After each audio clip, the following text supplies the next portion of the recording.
Hey, this is your recap Auntie. Hey, y'all. Hey, this is Shar. Welcome to my channel. Welcome. Hello, everybody. Hello. How y'all doing? Thanks for asking. I'm doing good. I'm doing good. I took my nails off. I'm going to put some more on, so they'll be red soon. How y'all doing? I'm doing great, y'all. Tired like a mother sucker. Ooh, these last 2 days, well, it's a good time for the life insurance industry. I'll say that. It's a great time.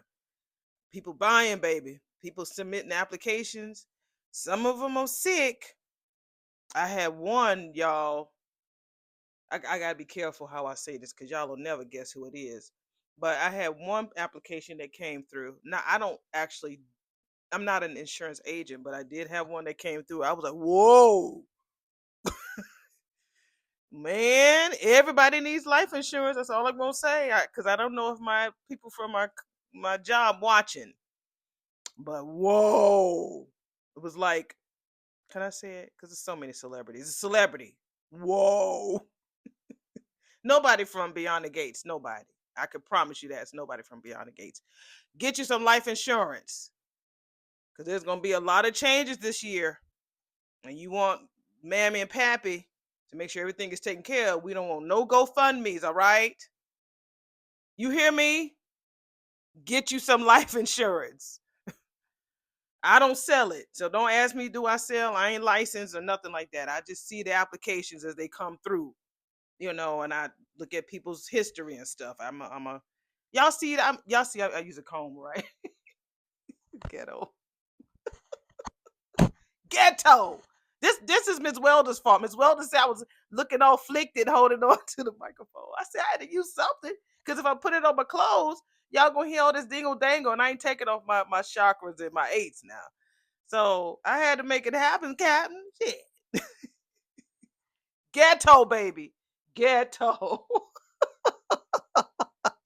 Hopefully y'all are doing good. Y'all know I be real, honey. I ain't I ain't trying to be fake and phony with y'all. Y'all know we family, baby. We be having a good time. So y'all doing good? Yeah, I'm good. I mean, it's been busy. Like I said, today was definitely busy. You're watching this on a Thursday. I'm putting up episode number 4, season 2. I'm looking at my TV to make sure I remember which episode it was. So yeah, that's what we're going to watch. Give our real time reaction and let me know. Y'all let me know below what y'all thought about today's episode. I'm gonna watch it. Then I'll be back at the end of this video to give you guys my thoughts. Hopefully it's good. The scripts, like I said, this season, I'm pretty pleased with it. I can't even lie. I'm even all right with Leslie. I don't like her. I can't stand her ass. But I'm getting pleased with the words that they're using and her way of moving this time. She doesn't look desperate. Um and I wanted her to be like a boss, and she's moving like that now. She's using her sexual prowess to get what she wants. I don't think she will, but I feel like that she's using her prowess to get what she wants.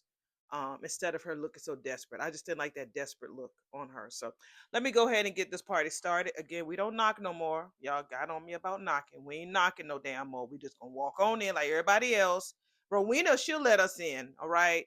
We all get our chairs, sit down, on the other side of the camera so they can entertain us. Since they doing good with the sets and everything, I'm like, I can't wait to see what else they're gonna do. Did y'all see my shorts with Amber dancing? I asked y'all, did y'all think that was the shouts? It makes me wonder, is that the shouts? We'll find out if that's the shouts or not, because she looked different, like Amber's character. Maybe she just dressed up like that just to dress up in one of the costumes that maybe Leslie might wear or she might wear in the future. But she was dancing, honey, throwing that ass circle, throwing that ass circle. That's what she was doing. Okay. All right. I've been talking for almost 5 minutes, so let's go ahead and get this party started in 5, 4, 3, 2, 1. We are at the red door and we see grandmother Nicole shows up with the boys. Hey guys, look who's here. That is what Martin tells Smitty and Tyrell. Oh, hey Nicole. Smitty says, Smitty and Tyrell ain't say shit. Guys, the vice is away. Nicole says, I brought breakfast. She's so sweet. Sweet. What did you bring? Tyrell said. She was like, mini quiches, honey. But don't I get a kiss hello first? Sorry. Good morning, Grandma. Good morning to you too. And where's your sister? Still dead to the world. I'm like, damn, Tyrell, it's kind of, it's not the right phrase to say. He's like, oh, I'm sorry. I didn't mean to say that. No, Nicole says, it's fine, baby. It's fine. It's a figure of speech. I get that. And as a psychiatrist, I understand that sometimes metaphors can bring up unexpected emotions. But now what? My visit this morning isn't about death or the dreaded C word. What is it about besides the mini quiche? The F word, she said. The what? Because they looking at each other like Martin and Smitty's like, okay. And the F stands for family, she said. I love their French toast, but sadly, my waistline doesn't. We're at the country club, and that is Vanessa. Anything appeal to you, sis? And the camera slowly pans over to Danny. Danny is looking very lifeless in the face, and she says, I think I have coffee this morning. I don't have much of an appetite, Danny says.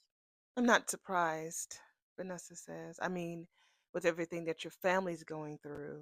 Nicole, fill me in on Anita's diagnosis and that you all need genetic testing. It's a lot, Danny says. And Nicole, honey, Vanessa says, I know, honey, she is being strong for everybody, like she does always. She will definitely have to let us be there for her too, Vanessa said. Vanessa is, when I tell you, she is cleavaging this week. They have definitely changed her attire, and this second season, honey, it's not about the Vanessa, it's about the girls. Well, I have been definitely trying to convince her of that my whole life, Danny says about Nicole. Vanessa tells Danny that they both can count on her, so she's asking Danny how is she coping. Daddy's beside himself by being concerned about mother, while being his usual patriarch stoic. Chelsea and Naomi are obviously um, worried for their grand, and they may have to get the same testing too. So Vanessa was like, I didn't ask how the other Duprees were coping. I asked about you, Danny. Got the bop, bop, bop, bop, bop, bop. Of course I'm happy for you, Mom. I just can't talk right now. We're at the hospital and here's a face that we haven't seen since New Year's Eve, and this is Ashley. She's on the phone with her mom. Where's Jan? Where's she at? So as she's talking to her mom, we see Shanice is showing up, and she said, "Cuz mom, I have the early shift and I'm behind the desk right now, mom. I will call you later. Thank you." So she hangs up the phone and she sees Shanice, because Shanice is the nurse boss Shanice. That's what I used to call her when I first saw her. Nurse boss Shanice. So she hung up the phone and she was like, "Sorry about that, Shanice." Uh-oh. Ashley says that Jan just had to give her a call about some man that she met her on her cruise. Shanice was like, "Girl, that's fine." Ashley was like, "Well, I do know that the big wigs don't like us taking personal calls on duty, so no, it's not so bad as long as it doesn't compromise patient care," Shanice said. Honey, that is not what you said a few days ago when you was laying into the student nurses. Different circumstances. Shanice is glowing and smiling. So Ashley was like, "Honey, so if a head honcho comes in and catches me in the act, you just gonna I'll remind them that we are more than just our jobs. And we nurses deserve the right to live a little too." Okay, Shanice is really letting down her guards. It's because of that. I'm sorry, she says live a little too. I'm sorry, but who are you and what have you done with Shanice Johnson RN? Well, we have the hole in the wall, and we see that Leslie shows up there dressed in her diabolical black off the shoulder, looking like damn Olivia Newton John from Greece. So Randy is there. He says, "You been up all night, ma'am?" Usually women don't come in here before lunch, but dressed to kill like that. I don't kill, son, unless it's absolutely necessary. See? She throwing a nugget. Alan, baby, Alan. She looks around that little small ass room and says, "I'm looking for your boss." Yeah, I mean, is he expecting you, Miss Thomas? And he sure as hell better be expecting me since he's the one who called this meeting. Well, Miss Thomas, I will let him know that you're here. I tell you, Randy trips me out when he be trying to try to talk all proper. You do that, sport. Mm. Randy, just growling, baby. What you growling for, Randy? You better not bite that tiger. Oh, that honey badger, honey. Michael Parms, shame on you for sending me that picture of that old ugly ass honey badger. Oh, it's ugly. So she goes over to the bar, honey, and serves herself. Who does that? Oh, don't mind if I do. And it's scotch that she pouring, honey. The brown helps you get down, right, James? He says, a little early for scotch, ain't it? He walks in. Joey does. Time zones were invented for a reason. And it's always 5 o'clock somewhere. Girl, if I were you, I would take the win and move the fuck on. This is what Shanice tells Ashley. Just move on, girl. Just celebrate me feeling very generous this morning, okay? Whatever you say, boss, Ashley said. So, tell me about Jan's new cruise boot. I'm afraid to ask, Ashley says. And Shanice was like, why, girl? Because my mama, she goes overboard, no pun intended, when it comes to having crushes on guys. Yeah, she looks like a groupie. She looks like she was following some type of band back in the day. She looks like a groupie. I mean, she just gets so intense, like smothery intense, and then she gets her heart broken when the latest man runs for the hills. Damn, Jan? Damn, you come off strong, but damn, you real weak when it comes to the men. Well, Shanice says, well, maybe this guy will be different, honey. I'm happy for her that she met somebody. I guess they don't call it the love boat for nothing. I gotta call Mona and get all the whole story since Mom tells her bestie all the juicy details. She definitely is out with me. You worried? Shani says, and Ashley says she's skeptical. It just all seems a little big. It all just seems a little too good to be true. It makes me wonder, will Jan be falling for the same man that Ashley has? That would be weird. But it would be good, some good soap, baby. Why? Shanice says. And then Ashley was like, honey, don't tell me that you believe in love at first sight. And then we hear the ding to the elevator, and guess who's coming off, honey? Dad. He's, trying to be all doctor-ish, make sure you monitor the blah, blah, blah, blah, blah. First sight? Shanice says, no. But I am a big believer in finding it in unexpected places. Now we're not going to talk about Nicole and her quiches over at the red door with the men. We're not going to talk about that. Talk about the F word. We're not going to go into details. She brought over the mini quiches for her family, and that's it. We'll see what they're going to talk about the red door. If nothing much, we'll go to the next scene. But we'll drop some nuggets. First of all, I do not like quiche. I don't. I'm sure some of y'all do. I've tried it. At least I tried it. I'm just not a fan. Maybe I need to try a certain kind. I don't know. But anyway, they tell Tyrell to take those mini quiches and put them in the oven. And Smitty was like, "And don't be eating now, because I know your greedy ass. Them boys, they'll eat it up." So yeah, she's just over there to visit, and they're like, "Okay, so why are you here, Mom?" So she's just talking about that she's not going to bury her head in the sand regarding, dealing with the crisis like other people in town. And she just knows how to face things head on. And when she walks in the house, she sees everybody in the house on their devices. And we cannot allow this diagnosis make us more insular. She says, now more than ever, we all need to be more engaged with each other. Okay, she might have been listening to us because she breaks down and says that it's not that I don't want to talk about the C word, but this whole gesture of me bringing the mini quiches was just not about us talking about grandmother, but I want us to start seeing each other, to show each other that we care. I'm loving this whole new angle and blocking. They call it blocking because most of season one, we never saw those two chairs on the left hand side, stage left. We never saw them. Everybody was always on the couch where Nicole is sitting, as you see it on the screen. They never utilized the chairs, or were the chairs even there last season? I don't know, but they've been using more of those this second season than before. So I'm excited about how they keep progressing now. They're gonna make Samantha a bedroom, who knows? They're gonna show their kitchen, who knows? But I'm liking that they added those two chairs over there. And Martin's been wearing suits, honey. He looks cute. So, they asked what should they do. She said, we just gotta remember that She had a life way before she was Anita Dupree. That she was a little black girl from Chicago, from Chi-Town, who was the lead singer of one of the most best groups in the world.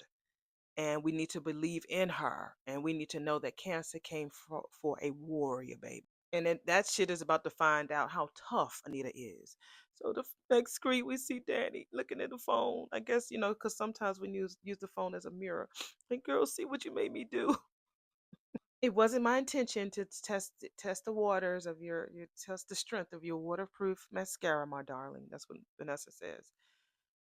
Just looking for some honesty. That's all, boo. Honestly, I'm somewhere between composed and cracking. And now that I say that out loud, I feel not one bit better. Proving that honesty is overrated, Danny says, and her earrings are gorgeous. Vanessa's like, bitch, you don't believe that at all, honey. That is what you love the most about your relationship with Andre. Stop being right. I can't help it, girl. I happen to have spectacular judgment in real estate and in friends. And since you and Nicole are the best friends that a gal could have, I'm just letting you know that you do not have to put on a fabulous face just for me. Nicole and I are very lucky to have you on our side, girl. This is what Danny tells Nessa. And not for nothing. And so is Joey Armstrong. Wait a minute, girl. Vanessa said you brought up his name, and isn't reprimand. Usually your ass is pointing out how he's not right for me, which is still true, bitch. Danny says, but so is this. Joey hit the fucking jackpot with you, girl, and I just hope that he's smart enough to see it. Child, we're back at the damn hole in the wall, and Leslie reaches from her bosom to pull out some money. He was like, "What is that for?" Joey says. The hooch. Your money's no good here, gal, unless you're gambling. I swear, this gives me like a damn, yeah.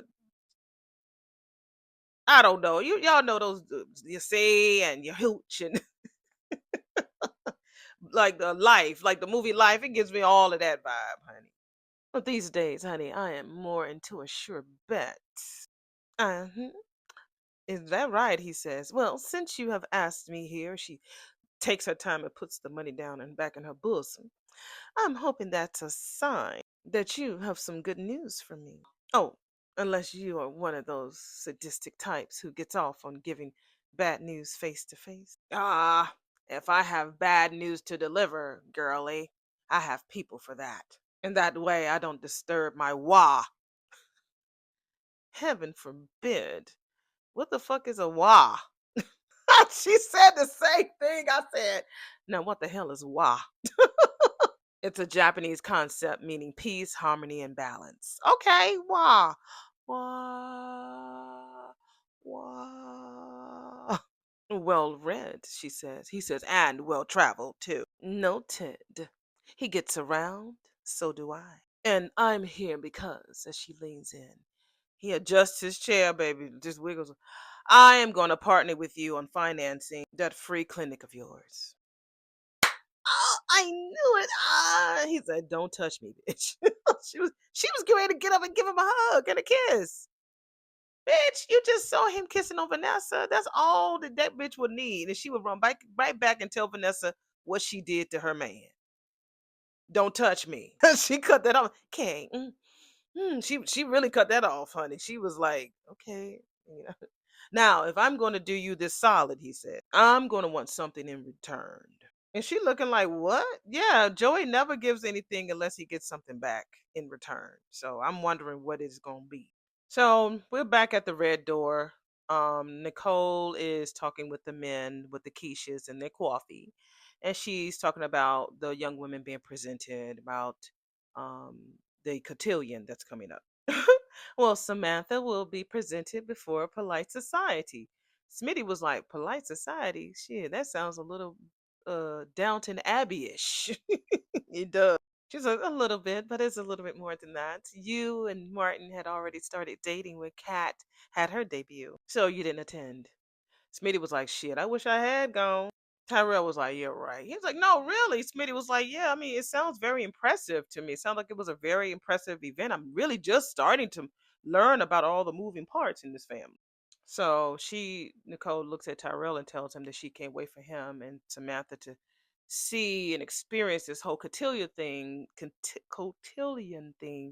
so that he can view what it's like for a young black woman to be presented before society. He was like, "Yeah, I'm really looking forward to that." So Nicole asks him to go upstairs and wake his lazy ass sister up. Because Samantha and I have a lot of work to do. Did Mrs. Lansing rest well? We're back at the hospital, and that is what Tad asks Shanice. And we see that Ashley is being nosy, looking in the background. As soon as she was going to answer Ted, she looked behind her and Ashley turned around real quick, like, I'm listening, but I ain't watching. She talked about how that the lady was doing well after she gave her last round of medication. So Ted was like, excellent. I'll check on her a little later. And as he was leaving, he turned around. Oh, and thank you for your advice about Nicole. You were right as usual. She was in need of a friend. You are a very insightful person, Miss Johnson, he said. Ashley comes behind her after Ted leaves. Do you need a lodgings or something? Shanique says. No. I need you to tell me what the fuck's going on, girl. Between you and Dr. Richardson. um, that's what she said. Oh man, I think you better elaborate so there's no misunderstanding. This is we are back at the hole in the wall, and this is what Leslie is asking Joey for clarification. Ooh, while she was talking, he took his glass out of her hand because she clearly had drank the brown. He says, gladly. Well, I'm sure that you understand that an endeavor like this, how expensive it would be for the both of us. So, well, that much is understood, and it's worthy for a cause. And it's for a worthy cause, if I had on my glasses. Well, nevertheless, if I'm going to pony up the kind of money that you're talking about, girlie, I'm going to need a substantial return on my investment. Oh, I get what this is going. Oh, do you now? You're not the first man that I've encountered who suffers from the Madonna whore complex. What? Come again? He says. I see you want someone nice, bred in society, lady like Vanessa on your arm, out in public. Oh, honey, I see what you're trying to say. Girl, please. He got both. He got a polite lady out in public and a nasty bitch behind. He don't want you like that, Leslie. That ain't it, honey. And yet, you want a freak in the sheets like me. Oh, honey, please. My teddy bear was the same way. Oh, see, listen, I really wouldn't have minded setting up arrangements like that with you, Joey, if I hadn't already started something new. Oh, you snooze, you lose, big boy. He says, well, now I managed to see how you sink your talons into Nicole Dupree's husband. I guess your Tinty didn't stand a chance, did he? No, he didn't. In fact, most men don't when it comes to Dana Leslie Thomas. Good thing I'm not most men. Go ahead, Joey. And I don't need a fucking tug or a tickle. What I need is something more substantive, such as. I knew it! I sat at my desk today and I almost said it on my last recording, but I thought it was going to be Vanessa who was going to say it. He tells her that this clinic that we're doing, he wants it to be dedicated in the memory of the late Doug McBride. I thought they was going to name it after him. I feel like they should, because Leslie wants her fucking name on there. No, put Doug's name on that beat. And poor Leslie, now that's what you call having been a Madonna whore, baby. When you have the biggest gangster in town, you put them tricks and all of that on him and name the damn free clinic after your dead ex-husband. Now that's the Madonna whore complex, baby. Take lessons from Vanessa McBride. Please do. We at the back at the country club. So Vanessa tells Danny, honey, I don't know whether I should be touched or annoyed that you're still finding time to worry about my relationship with Joey. I mean, with everything that your family's facing. Danny was like, bitch, if you make me cry again, this friendship is over. Okay, okay, Vanessa says, I will not say anything that will cause more waterworks, all right? But at least tell me that you're finding comfort in those sculpted arms of that gorgeous young husband of yours. Damn, wipe your mouth, Vanessa. Andre has been great, Danny says. Beyond great. Caring, encouraging, attentive. He really has. When he kissed her shot spot, I was like, oh my God. It's like he has the sixth sense of when I need him to be right next to me, holding me tight. And when I need space, that's what Andre does. She says, and Bill has been wonderful too. Vanessa was like, wait, of all people, he don't need a fucking cameo in this conversation. You better say that, Vanessa. He is the girl's father, and he has been great with them. Very present. And that's what I've been saying this whole time. He is definitely those girls' pappy. Vanessa says. Danny was like, "What? Oh, come on, Danny.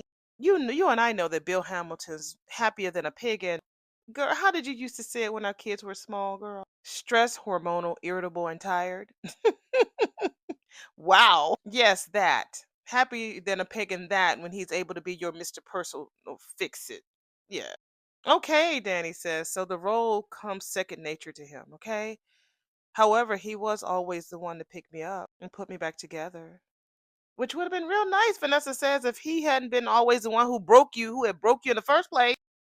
No argument there, Danny says. Which asks the question. I have a question. Does your new hubby know the OG models back to playing knight in shining armor?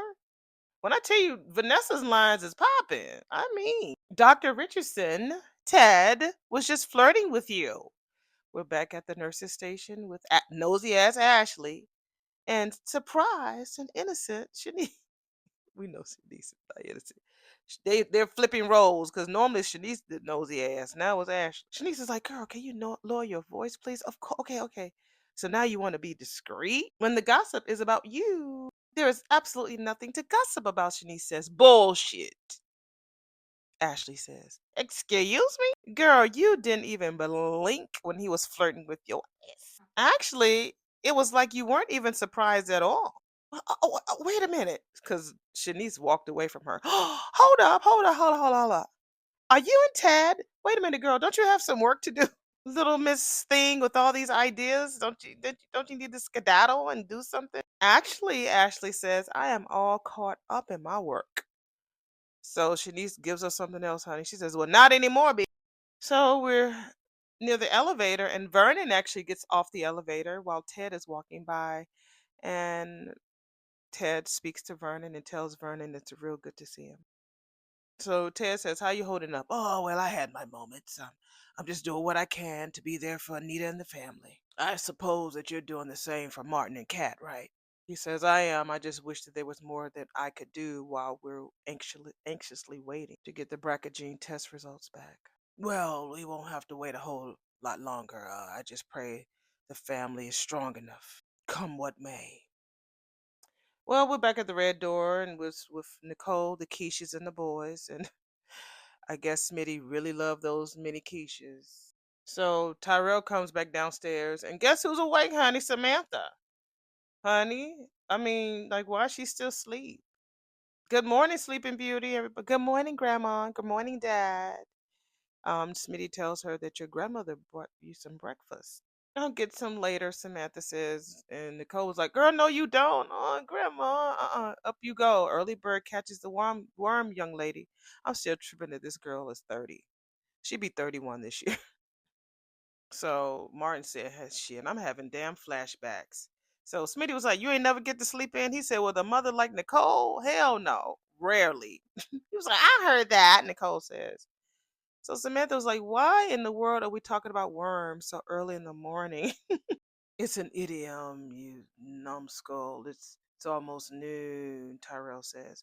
And so Smitty tells Samantha, like, look, girl, we let you sleep in late because your break is almost over. But today your grandmother's here. She wanted to see your ass.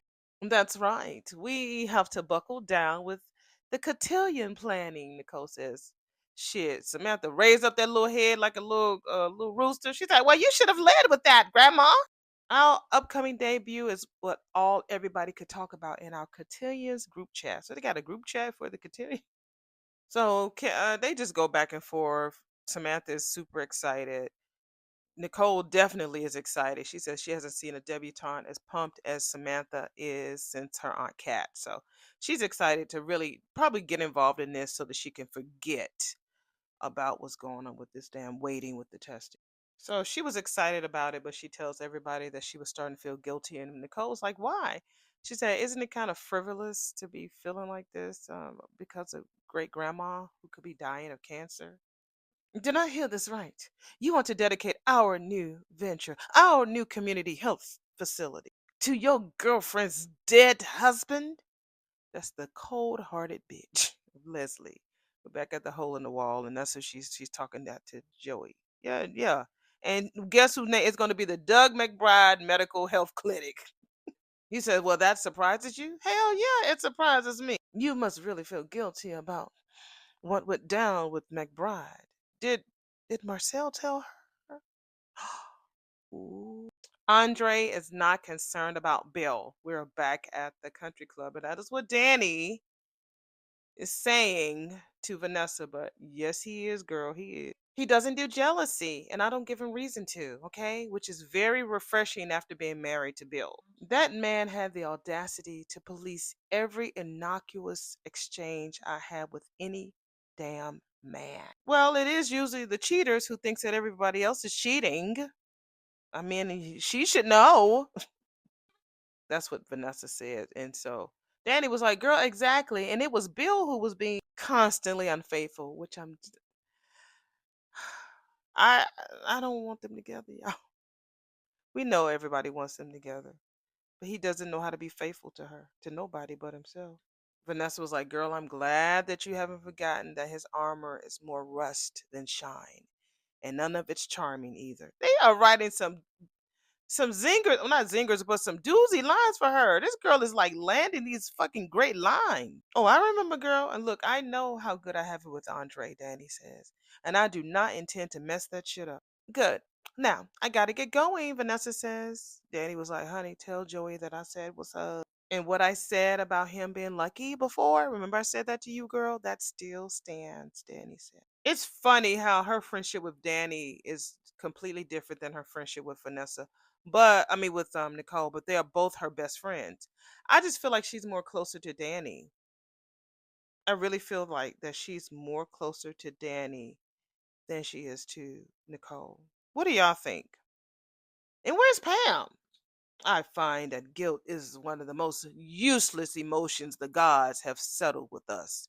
We're back at the hole in the wall, and that is what Joey says to why you let poor little old dim-witted Dr. Doug wrap up a gambling debt in this very casino. Then he drove himself into a ravine, 3 sheets to the wind on booze from your bar.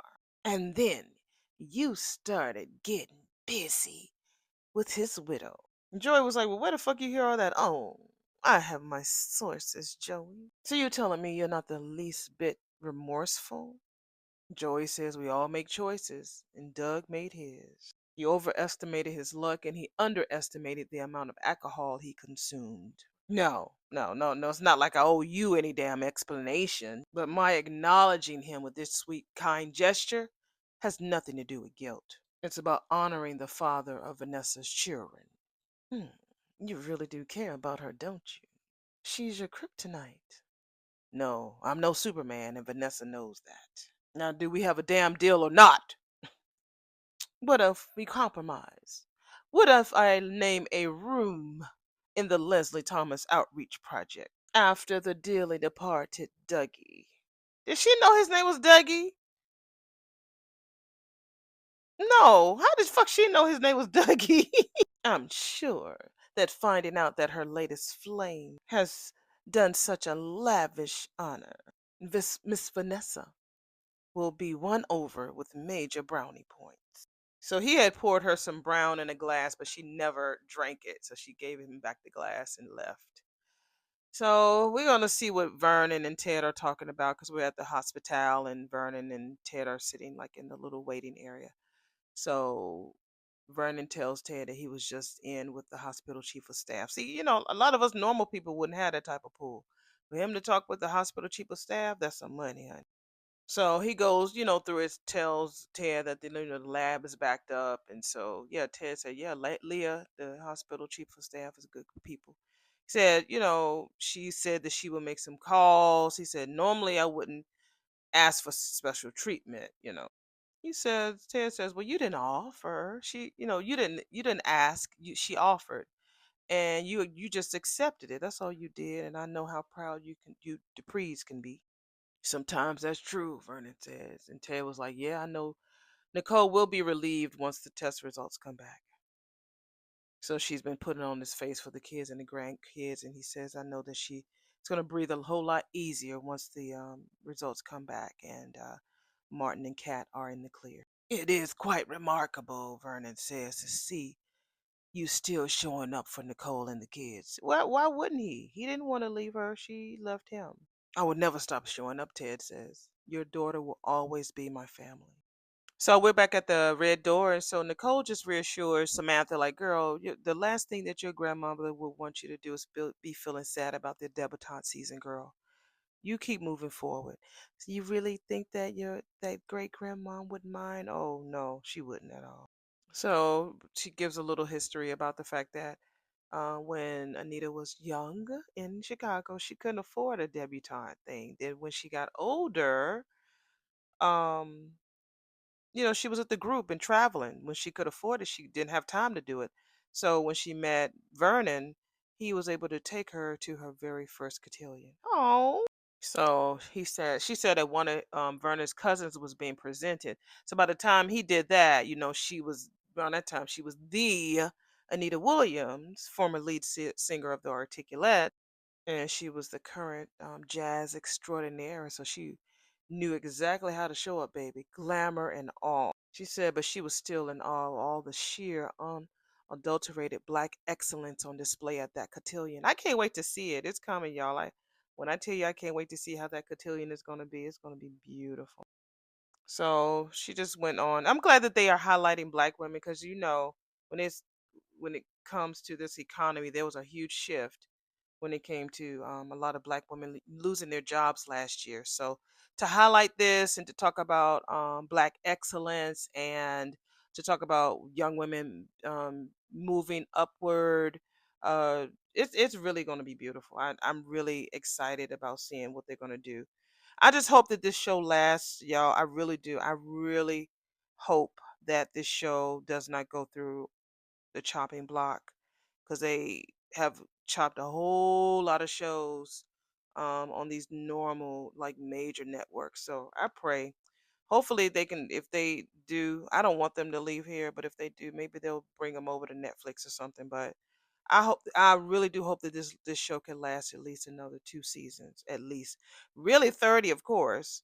But the way this everything is going now, I'm going to be careful what I say. I just hope that it lasts. So the girls, they were able to gain poise and leadership skills and had access to educational and philanthropic opportunities. So while Nicole is going on and on about all of the wonderful things that this cotillion does for the black community, especially the teenage girls, they are panning in slowly to Tyrell. And I think that's really him rethinking the whole conversation to him and Jessica. Because Jessica, she just hated it. She just thinks it's about money, but it's about being presented to the world. So Smitty was like, "Yeah, it's not about pageant, but it's more about the paths moving forward, about the path." I'm like, "Okay, that sounds cool." So as Anita gotten was exposed to this more, she said that she swore that if she had daughters, that she would make sure that both of her girls participated in it. So that's what they did. So of course Danny couldn't do it in Chelsea because they were off modeling, but Naomi did it and Kat did it. Yeah, oh, evil ass Tyrell, give me a break. Mark was like, "Wait a minute, Tyrell, what the fuck's going on?" "No, no, no, don't worry about him. Go on, Tyrell." So he's letting Jessica talk through him, talking about uh y'all sitting here talking about debutantes and cotillas and stuff when there's real normal people that can worry about more normal things. So Nicole was like, "Wait a minute, I'm not a normal person. I'm not a real person." That's Jessica. He really does not have his own brain. He is so what do they call it? He's very impressionable when it comes to not following what he needs to do is being his own lead. He literally lets her lead him. So he had this long monologue about, there's some people who are regular people don't have that same opportunity. If Pop and Dad hadn't adopted us, then wouldn't nobody would have wanted us to be part of no program like that, being having a drug addicted mom and an absentee father. That's why you guys live behind the gates, because you're not trying to give that opportunity to kids outside these gates, which probably will cause them to probably reach out outside the gates and bring kids in. So that'd be a good idea to give them exposure to all of these opportunities when it comes to college, and being business minded and being presented to the society. Well, that was fast. Really, Shanice, you think that I'm going to forget that you didn't answer my question? We're back at the hospital, and Shanice and Ashley are at the nurse's station. So Shanice was like, which was, what the fuck is going on between you and Dr. Richardson? Ashley says. Shanice is like, girl, I am not going to be spilling any personal tea while I am on duty. Since when, girl? Ashley says, I may indulge in other people's tea, but when it comes to my own, I don't share so as much as a teaspoon, baby. Oh, come on, please, Ashley says. I am stranded on a deserted, loveless island right now.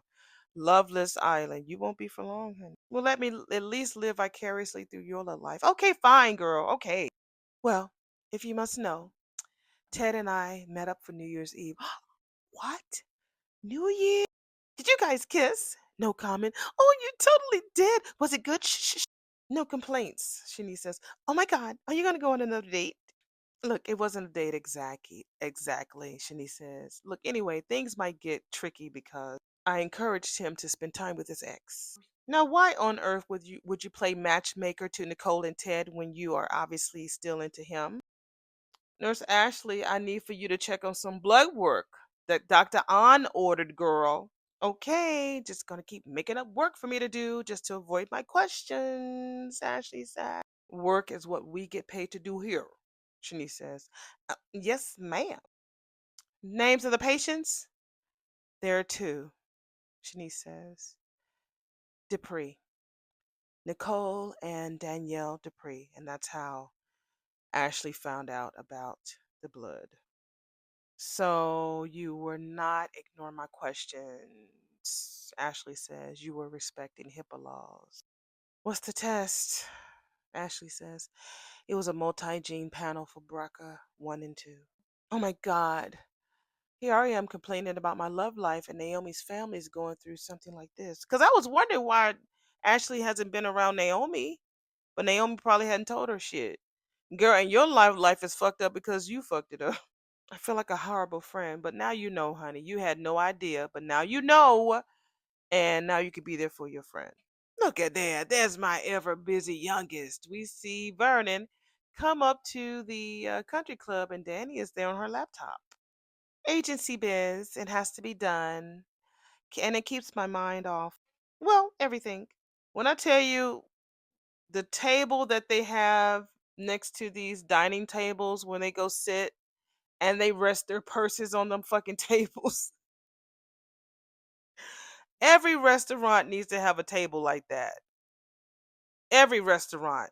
I think I'm gonna make sure I try it if I can remember to put it on the screen. Every damn table, unless I need to step my money game up. But every damn table needs to have a little small table sitting right next to the dining table so that you can rest your purse right there. I love that idea. So Danny asks her dad, how about you? Did you get a squash game in? I hear that it's a great stress relief. Well, sometimes it is, but no, this was a swimming and infrared sauna kind of afternoon.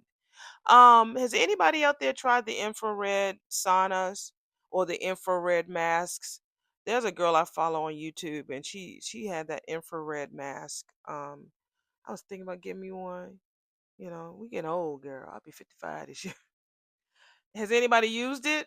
I would love to know if you use the infrared, if it's dangerous for our skin, if it's helpful, if you did the sauna.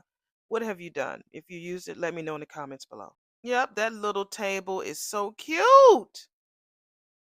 Oh, it's so cute. It's like a little brass table, and she just sit her purse right there on top of the little table. I mean, so dad asks her what's on her mind. Except, of course, the obvious. She said, Vanessa, she was admonishing me for telling Bill about what's going on. Oh, Danny. I know. You gave me similar advice about leaning on my new husband, not my old one. I know. He said, what God hath brought together, let no man, especially Bill Hamilton, put asunder. You better quote the scripture. There's a reason why they put that in the wedding vows, girl. Daddy, be serious. All right, all right. Bill feels comfortable, like an old pair of well worn shoes. Meanwhile, Andre is a shiny new pair of those high end designer heels that you and your mother like. Louis Vuittons, Danny says. Hamilton is a ratty old pair of sneakers that should have been tossed out decades ago. And Andre is Louis Vuitton's high end. Slip your feelings into him, sweetheart. Thank you, Daddy. Anytime. Well, hello there, beautiful. That's the same voice. I gotta change it. How can I change between Vernon and damn Marcel? Anyway, Marcel meets with Leslie at Uptown. Hello, beautiful. So we celebrating something, he says. I am expanding my reach in the DMV. And not only do I have the Duprees asking me for my help. What? What Dupree is asking? How, who's asking? Y'all have tell me who what Dupree is asking her for her fucking help with this clinic. Who is it? I know Samantha. It was Samantha's idea. Child. Oh, okay. I had to finish the sentence. Not only are the Duprees asking me for their help for their highfalutin charity events. It's only one event, girl, with a T, not with an S. Now I am partnering with Mr. Joey Armstrong on my free clinic. Oh, I can't whistle. That's what I can't whistle, y'all. That's what Marcel says. He said, you might want to rethink that partnership, girl. Armstrong ain't the one you want to crawl. And neither am I. Girl, you ain't big and bad, bitch. You ain't big and bad. So, we're back at the hole in the wall and we see Joey and his bracelets holding the iPad that shows investor perspectives for the Leslie Thomas Outreach Project, empowering communities one opportunity at a time. So Joey says, first thing we're gonna do is be changing the name. So she comes behind him. Vanessa comes in and puts her hands over his eyes. Guess who? Well, what if I guess right? Joey said. I tell you, but it just might get us arrested in at least 6 states. Wow, what the fuck is that? He turns around and says, I'll take my chance. Excuse me, y'all. This is nighttime for me. By the time y'all get this, it'll be daytime. I had to split this up. Had to go to the gym, trying to be I'm 55 this year, y'all. Just went to the gym, so it's nighttime. So if I yawn, please forgive me. You doing this hard kissing? Ugh. Ugh.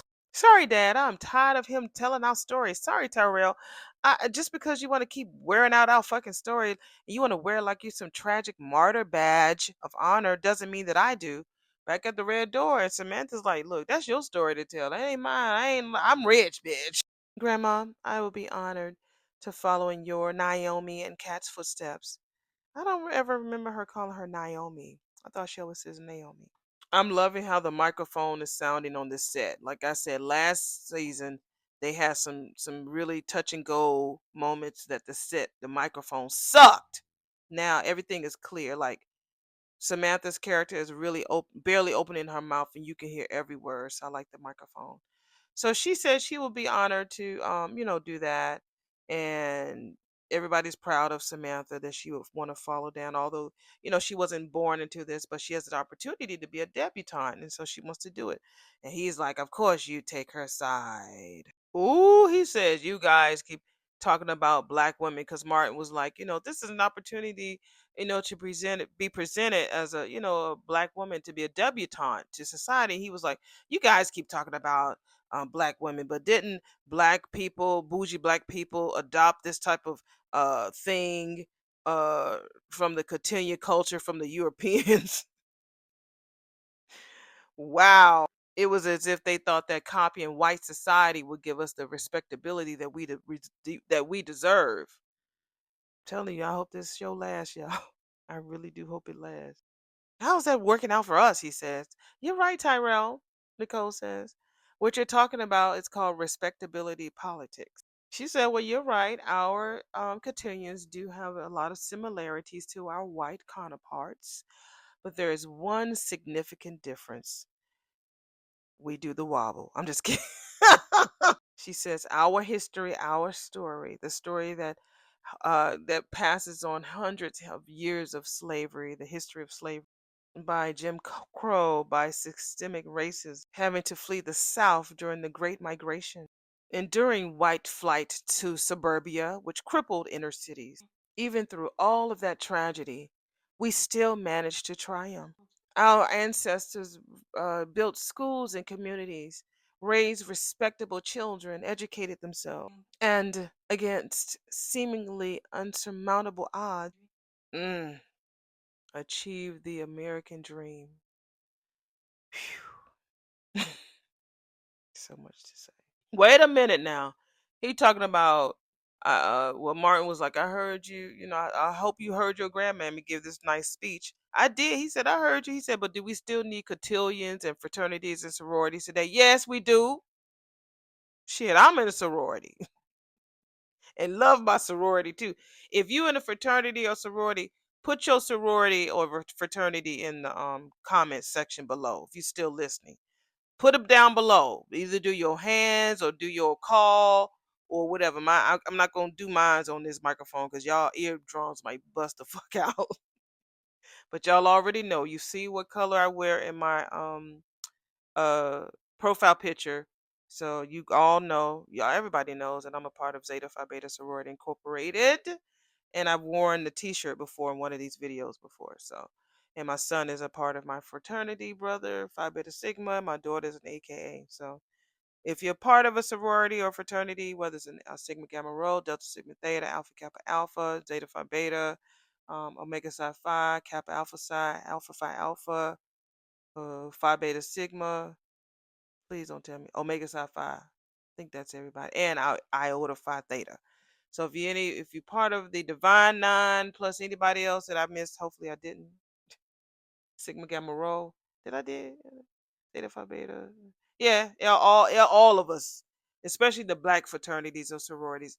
If you're in the white ones, put those down there too, baby. It's sisterhood, brotherhood. But if you're part of them, put them down in the comments. He talking about a have versus have nots, or us versus them mentality. Um, Damn, Martin was like, wait a minute, boy, I ain't never heard you talk like this before, hanging around Jessica. So Martin was like, where the fuck are you learning this from? Straight from the mouth of Jessica, Samantha said. And Jessica's only talking like that because she's privileged. She was born rich. She's tired of the rich life. She wants to be poor. Let her ass be poor. That's what that's about. She's only speaking from a privileged level. That's why she's talking like that. And she's influencing him. And he was born poor. He was adopted into this life. But she was born that way, so she's spoiled. So that's two different spectrums. Wow. So Samantha said that Jessica was supposed to be a Deb this season, but she hasn't been showing up at any of the meetings. And so yeah, he's really been influenced by her, like, really heavily. Talking about, I bet you he called Samantha an elitist. Talking about, I bet you if she moved from behind the gates, that she'll forget about the old hood. Girl, you couldn't pay this. That's what happened with Jennifer Hudson's mama. Jennifer tried to get her mammy to move from Chicago in the hood, and her mammy wanted to stay in that damn house. Now it wasn't like, no drive by, but it was somebody that sister was dating, and they came over there and just lit up that house, turning it to Swiss cheese. If her mammy would have listened to her, Jennifer Hudson, and moved her ass out of that neighborhood, she probably would have had a better life. She wouldn't be Swiss cheese. But yeah. So Nicole asked Tyrell, like, I'm curious, have you and Jessica did any research on our debutante society, my Divine Nine sorority, your pops fraternity, how they give back to the community? Have y'all even researched the shit? He talking about not really. Well, you should. She said we also give scholarships to young women who can't afford fees associated with the damn debutante. Martin was like, and I can't believe your ass, Tyrell. Jessica got your nose wide open, boy. Smitty talking about, I get that though. When I met your pop, he had my nose wide open too. Yeah, and Nathan had Samantha's wide open, and Ted had Nicole's wide open. So yeah, Martin broke that shit down. He said first you wanted to go to UCLA because her ass is going there, but now her beliefs are your beliefs. Have you lost all of the ability to think for yourself, boy? Martin don't pull no punches. Nicole's like, Tyrell, look, you have given me a lot to think about. She was like, yeah, about someone who hasn't been raised around a cotillion, how someone who hasn't been exposed to that stuff, how they feel that sort of way. So I get it. So they kind of me to have a meeting in the middle. He was like, well, honestly, I just think that nothing that anybody can say that can change Jessica's mind. So Nicole's like, well, have her maybe give me a call. Maybe I can ease her mind. So he was like, you will do that? She was like, yeah, of course. It's not a problem. My generation could learn a lot from yours and vice versa. And that is true. That is why we are here. We are learning from each other. We have the old, well, not the old, the seasoned, because we're seasoned, and the young folks out there. She said that's only if both sides seize the opportunity to listen more than they speak. That's why I choose to listen. I'll speak, but I do like to listen. You've given me a lot to think about, Daddy, and I promise I will. Um, yeah, Vernon just tells her that he's happy to help. We are back at the country club, and that is what Danny is telling her daddy. He was like, well, especially since there's not much that I can help in life right now. See, Vernon feels useless because he's known, like he said, he normally would give a speech or, make a donation or make a phone call. But now this is a battle that he has to just wait out. So I can understand how he feels. And she was just sitting there with them big eyes. I was like, that was a weird take when after he said that. So he said, well, I better get on home to your mammy. So she gets a text message. And it's Bill's ass. Come on, just checking in. You good? Fuck you checking in on me for? My husband is the one who checks in on me. I'm trying, y'all. Like I said, I'm just see. She's gonna have to leave a clear line or draw a clear line that no, you're supposed to be checking on the children. You got their phone numbers. You got Chelsea's phone number and you got Naomi's phone number. He could have sent that same message to them directly, right? Like he did on that text message we see. He says, "Hey, are the girls doing okay?" She says, "As well as they can be, as well as they can be right now." He says, "Yeah, I figure going to see them later." He says. She says, "Good. I know they'll appreciate that." He says, "Just checking in. You good?" And I think Danny's realizing that she might be giving the wrong message. Them kisses fucked her up. So we back at the hole in the wall. Excuse me, y'all. We back at the hole in the wall. We see Vanessa and Joey. He's like, wait, before you make me forget, I have news, he says. Well, don't leave me in suspense, she said. You are looking at Leslie Thomas's new partner. God help us. Yeah, she is something, he says. But I am going to finance her new free clinic with her. Joey, I am so proud of you. Not only is it respectable, it will help a lot of people. I promise you won't regret this, she said. That sounds awful like a confession. We're back at Uptown, and that is Marcel telling that to Leslie. Well, a confession would imply that I have done something wrong. But I am a law abiding citizen with a squeaky clean record. Now, being a law abiding citizen and having a squeaky clean record is two separate fucking things entirely, he said. Then what am I confessing to? She says. He says being linked to a known shady individual. Just make sure that Joey is funding your clinic with funds from one of his legit business. If you want to keep that squeaky clean record of yours from being soiled by association. Well, I don't mind getting a little dirty every now and again, while she hands him a glass of champagne to celebrate, I guess. If it's with the right person and they clink glasses. He says that's good to know. So while we're looking at the front door, Randy comes in to the Uptown and he sees Marcel and Leslie tonguing down. Okay, so we see we're back at the hospital and we see Ashley on the phone. I guess she's leaving a phone message for her mom. Give me a call when you get this, mom. So Ted comes to take the elevator. He's like, "Oh, you going down? Well, remember, I've been taking the steps from now on. Remember that?" He says, "Well, that won't always be practical," he said. "What if there's an emergency?" he says. "Maybe you should take a chance." She says, "Maybe you're right." So she gets on the elevator and they face each other, baby. What did y'all do after that door closed? And so they was facing each other. I want to know what they did in that elevator. And that's the end of episode number 4 of of Beyond the Gates. Y'all gonna see my ugly mug in a minute. All right, and that is the conclusion of episode number 4, season 2 of Beyond the Gates. And it was all right. It was all right. It was a teaching episode. It was very teachable, especially when it talks about Black culture, uh, polite society. Um, uh, it's amazing how they've taken that girl's idea and just ran with it. I'm talking about Samantha with this health clinic. Like they just ran with it. Everybody wants to be the big big money's big shot when it comes to this damn clinic, and it was her idea. It's amazing. All right, I kind of figured that Joey might have the name of the clinic be Doug's name. But Leslie, with her selfish ass, she gonna want I want just a room. I want the whole thing to be named after him. But if Joey has anything to do with it, yeah. I bet you she felt real embarrassed when she thought that she was gonna have to give up that kitty cat, honey, in exchange for Doug's name. He was like, "No, that's not what I want." Oh, you want a high society Barbie to have on your arm, and you want a freak in the sheets, honey. If you ain't seen how Vanessa has been dressing lately, you could tell she's a freak because her T has been really out there lately. Y'all notice that?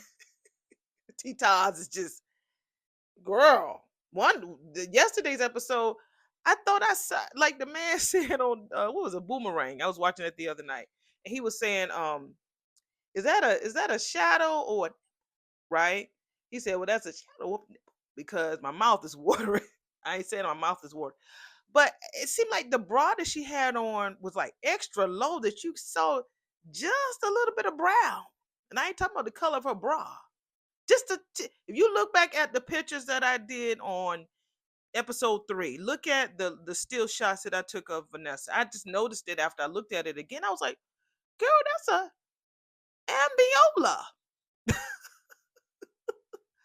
Girl, did your costume people know that you was showing your ambiolas like that? Girl, I know you looking back like, "Girl, I ain't know we was gonna be showing ambiolas like that now."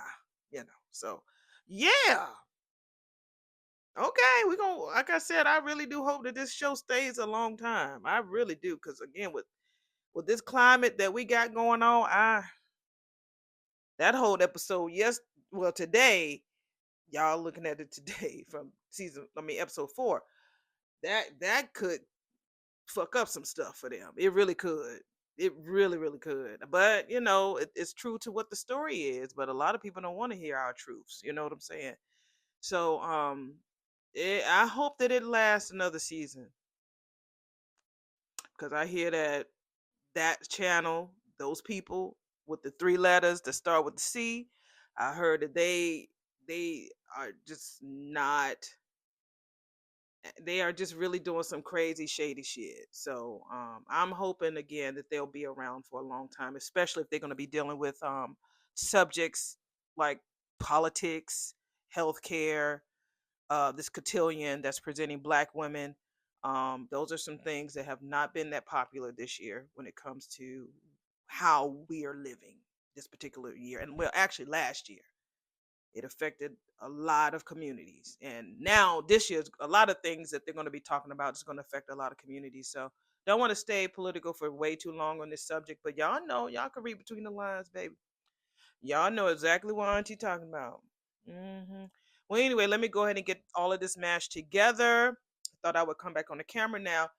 I'm trying some different things. I see that, there's a good run in. I see there's an episode that might be popping up that that's going to get the front porch on Sunday. So I'm trying some different things. I'm trying to get more people to come on, but people are finding out about me. Y'all keep sharing. Y'all keep hyping me up and share my videos. That's only if you want to. To be honest, honey, when people be telling us, "Won't y'all go in and share? Shout me out, please." Like I'll be like, that makes me not even hit the like button. I don't share people's stuff. I really don't. I need to, but I be like to keep things to myself. I need to do better. I don't share. I do like now. I do like. I will offer that because that's free. But it gets on my nerves when you have people who like who'll say, "Well, I got 150 people in here. I at least want a 50 likes. I ain't moving forward. I ain't saying nothing until you give me my likes." I'm like, okay, click. Let me go to somebody else. Like, I feel like trying to make me do something. I'll do it if you're saying something that's good. You gotta entertain me first. You know what I'm saying? So yeah, y'all can share me, but hype me if you want to. I don't like to really beg for much. I don't ask for much. I just come on here and have a good time, make y'all smile, fuss a little bit, cry a lot, cuss a whole lot, and just go to bed or go out. Did y'all hear about Bruno Mars? He coming out on a tour. He gonna be here in Charlotte in April, and that's like kind of sort of my birthday weekend. My birthday is May 3rd, so I'm gonna go to his concert. He gonna have a concert on a damn Wednesday. I'm like, really? No, Thursday. I'm like, really, Bruno? Damn. But I'm gonna buy my ticket. The pre-sale is gonna be up in about like next week, early next week. So hopefully I get me a good seat because I'm going by myself. And my boyfriend normally works at the stadium that he's going to be performing at, so he's going to be there working anyway. And he'll be there working, making money, and watching we love watching Bruno Mars on YouTube and stuff. So I'm excited. We need this good news because we don't know where we're gonna be in 2027, 28. So let's go ahead and party, baby. Shit. Let's go to these concerts. If he coming to your town, take your ass go see Bruno. All right, if you like him, only if you like him. But I'm going. I'm going to see New Edition next month. I'm going to see New Edition next month. I'm going to what is it? Cosplay convention in July. I think I'm going on a cruise in November. That's debatable. That's debatable. My son should be back from his cruise. His girlfriend's family actually had why since we talking, y'all. His girlfriend's family had paid for a cruise gift for my son's girlfriend because again I told y'all she just graduated from college in December. You saw the college choir that sang "Lift Every Voice and Sing." So they invited him to come along. So my baby boy, he went on his first cruise um this week. So he should be back on Friday. He should be back on Friday. So I can't wait to hear about that trip. He better not bring me back no grandbaby. But his girlfriend is very career driven, career focused. She about as skinny as a green bean. She's trying to gain weight. But me and her mammy told her like, girl, wait till you have babies. Then you're gonna be wishing that you could, gain weight. He'll be graduating in May, so I'm really proud of him. I'm proud of both of them. Yeah, I think yeah, okay. Somebody just mentioned about today's show, which is Thursday show. So I'm not gonna watch. I think Miss Welder just talked about something. Saw her comment come up while I was talking. So I'll look at Thursday's show. I will definitely look at it. She said something about what Anita was wearing, so I can't wait to see that. I'm gonna watch that in a few minutes. But yeah, and he'll be back from his cruise tomorrow. And people are still planning trips. I'm just afraid that eventually, we as Americans might not be as free to go where we want to go, outside of this here United States. So, but I really wanted to go to Bermuda at the end of this year. So we'll see. My friend is throwing a cruise, and all I got to do is pay my money, and we can go to Bermuda. But I want to make it back. Shit. I want to come back home. So yeah, we'll see. We'll see. We'll see. And if I don't make it now, I'll be here. I could always go at 60. I could always go at 65. But this year, you're 55, baby. We gonna have a ball. We gonna have some fun. Y'all in y'all 70s, y'all are really helping me know how to celebrate life. Especially Miss Teach Jazz. She says she celebrate her birthday all fucking month. That's what I'm gonna have to do. I'm gonna have to do that. When May come, baby, May 1st, Char month. Chat. All month. Although my son's birthday is on May 2nd. that doctor tried to get me and him to share a birthday because he was due at the end of May, but he came early because I had preeclampsia and stuff. So they wanted to see if I wanted to have him on May 3rd. I was like, hell no, we ain't sharing no birthday. So he induced my labor and my son came a day early. So his is May 2nd and mine is May 3rd. Ain't that sweet? So don't forget to let me know in the comments below if you're part of a fraternity or sorority or any type of social organization, anything like that. Let me know in the comments below. What else? That's about it. I think that's all I mentioned in the video. But it was all right. I mean, on a frames, normally in my top 5 frames, I'll give a 5. But today's episode, which is episode number 4, I'll give that a 3.729. It was all right. It wasn't really anything that I wanted to write home about. I just think that Leslie thinks that she has so much prowess that she could just tease anybody and they just gonna fall at her feet. No, Joey is not like that. Joey, you have to he has to trust you, and you ain't trustworthy. That thing when he told her that he was gonna be her partner, she's like, I knew it. And she got up to try to hug him. He was like, you. She's like, Chet. She that was the first time I ever seen her like cower down. Cower down. Is that the word? I don't know. Or just, look small in front of somebody else. That's the first time I've ever seen her look small. Because he and then I forgot to mention that I noticed as I was looking over the video, I noticed that when she came in to pour her brandy, that was her commanding the room. But as she was standing there holding the cup, he took it out of her fucking hand and went to pour it again to fill up her cup again and give it to her. That's his space. You just can't come up in here and serve yourself. This is my space. I serve you the way I want to serve you, bitch. This is mine. That's how I got it. That's exactly how I got it. She thought she could come in his space and serve. No, this is my space. These are my glasses. That's my bourbon. That's my scotch. That's mine. My table, my chair, mine. Okay. So Randy is this definitely gonna run and tell that. He definitely gonna run and tell Joey that he saw Marcel tonguing down Leslie at Uptown. He all in the open too, y'all. It's like, come on, y'all kicking it. I get it now. I'm not going. Well, I understand. Okay, wife is leaving, but she ain't left. Right? Calm that shit down. Go back to the hotel room with Leslie. Don't she got a room? Y'all ain't got the kiss right there in front of every fucking body. Damn. So now Randy done seen you and he gonna go back and tell damn Joey. Yeah. I'm like, y'all being real stupid. Real dumb, right? Y'all too grown for that. Shit. Yeah, I don't like that. I mean, you have problems. I get it. Believe it, I get it. But damn, it's like you all in front of, and that's how Vanessa was. Damn it. All in the damn hole in the wall, just tonguing Joey down. Didn't give fuck who's gonna walk up in there and catch her. It's like, come on, y'all. Ugh. Okay, all right, that's it. Been talking almost 15 minutes. All right, y'all, let me go ahead and get this mash together, and I will go ahead and get started on episode number 5 to see what they're doing, because it looks like they're gonna be together, I think. We'll see. We will definitely see. I really want to look at the Golden Globes. There was a girl on here that I follow. Her name is she does her channel is called Pay Her Weight, and she had a live. What was it? Sunday night? One of those nights, and her hair was so gorgeous. She does interviews with celebrities for all of like movies and reality shows. She's so good. I've been following Sharonda for years, and it's so good to see how she's elevated and she has come up. You know what? I should put in the universe. Universe, let's listen to me right now, universe, and y'all. I'm putting it right here, right now. What's today?